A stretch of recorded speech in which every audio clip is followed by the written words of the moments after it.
Hello, amazing, beautiful people. Here we are in the Great Exchange, right in the middle, actually, of this series. And today I want to talk to you about frustration to patience. Frustration stops us in our tracks and blocks us from moving forward. Patience, on the other hand, helps us to think differently, to find other ways and truer answers so we can keep going. I love the Oxford Dictionary's approach to frustration, the feeling of being upset or annoyed as a result of being unable to change or achieve something. Do you see how that's unable to change? It's like you get stuck. Or the prevention of progress, success, or fulfillment of something that's stopping you. That's what frustration is. And its approach to patience, so when we look at the Oxford Dictionary's approach to patience, it's the capacity to accept or tolerate delay or problems or suffering without becoming annoyed or anxious.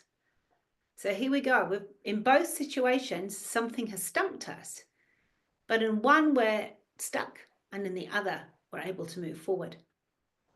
I've just had a fabulous weekend being out in the garden with my husband and listening to an excellent book called Change Your Questions, Change Your Life by Marilee Adams.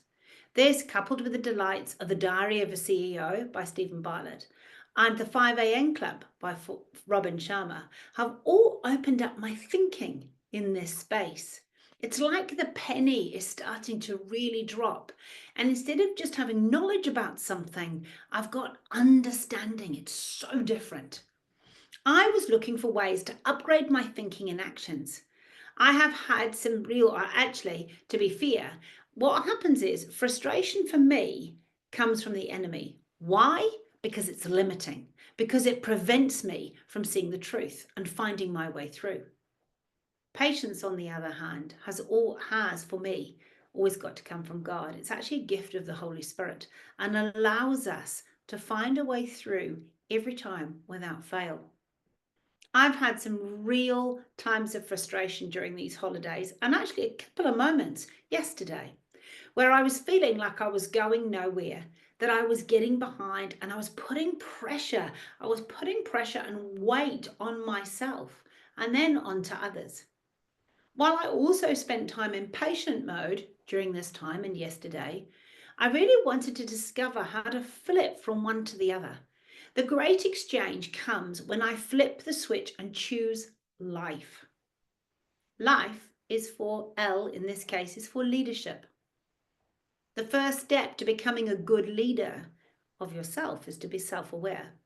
As soon as I start to feel frustrated, I need to be aware that I am starting to lean out, that my unhelpful emotions are triggering me, and I am maybe looking for someone or something to blame. The next part of the I for life is insight. I need to press the pause button. Hold on, just stop. And often, as my clients will know, I say, no, stop. You are the weakest link. Goodbye. That frustration is not helping me, so I need to press my pause button. I need to stop and I need to breathe. In my case, I literally look up and tune into God.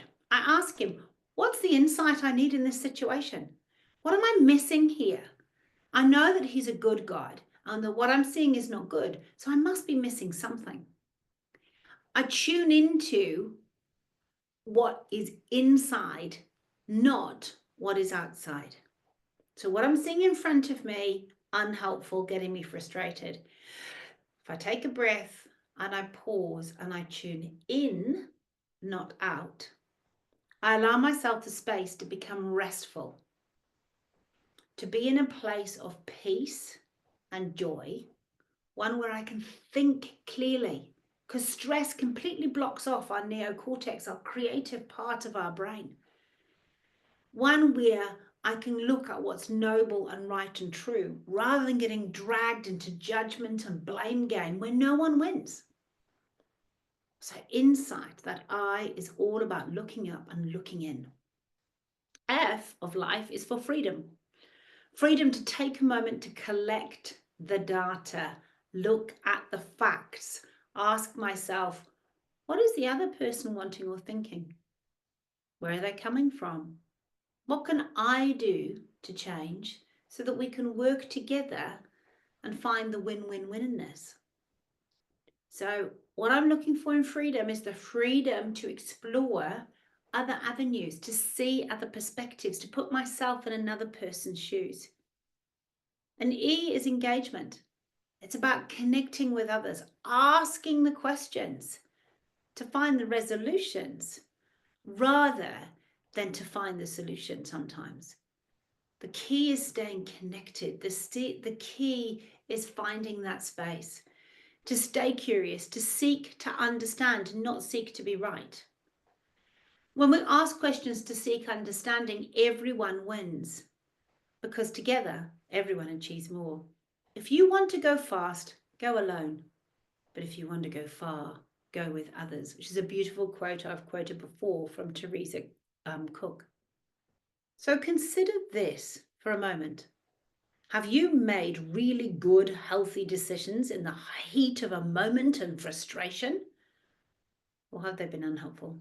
Have these decisions robbed you of the precious time that you were so eager not to run out of because you then had to go back and fix a problem or fix the mess or apologize or go, and it's taken ear space, it's taken your brain space, it's taken your emotional space just so that you can then go and fix the problem?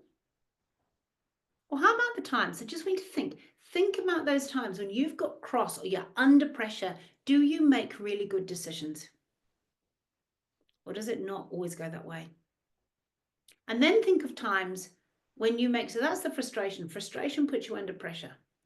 And then when we're thinking about patience, think about those times when you're relaxed, when you're rested, when you're patient. How have these decisions gone? Have there been good ones that have allowed you to keep going and move forward with love and kindness and peace and joy in your heart, almost effortlessly? Sorry, I can't get my words out today. I'll be super honest. Patience has not been my best friend until now. I have been far too self-focused to really get it. And I guess that competitive, hard outer shell that has got me to where I am now starts to overtake at times. I want it my way, in my time, with my ideas. I have the capacity, as most of us human beings do, to be judgmental. Why can't they do that? And I get into that uncomfortable space. But I can start making assumptions about the other person or the situation, and they get in the way, and I become frustrated.